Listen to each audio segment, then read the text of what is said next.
Butterflies are among the most extensively studied insects. An estimated 90% of the world's species have scientific names.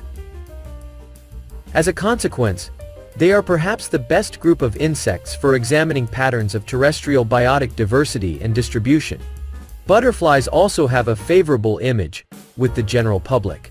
Hence, they are an excellent group for communicating information on science and conservation issues such as diversity.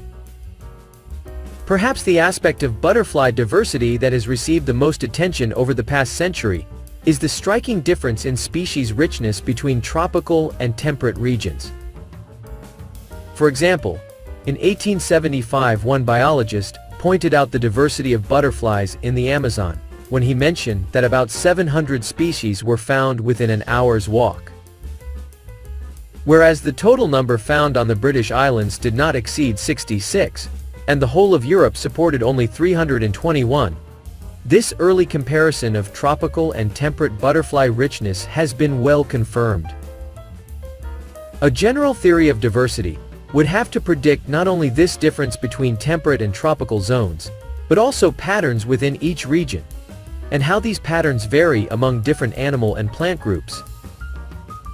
However, for butterflies, variation of species richness within temperate or tropical regions, rather than between them, is poorly understood.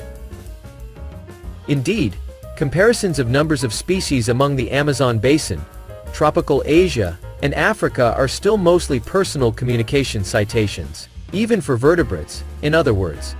Unlike comparison between temperate and tropical areas, these patterns are still in the documentation phase. In documenting geographical variation in butterfly diversity, some arbitrary, practical decisions are made. Diversity, number of species, and species richness are used synonymously. Little is known about the evenness of butterfly distribution. The New World butterflies make up the preponderance of examples because they are the most familiar species. It is hoped that by focusing on them, the errors generated by imperfect and incomplete taxonomy will be minimized.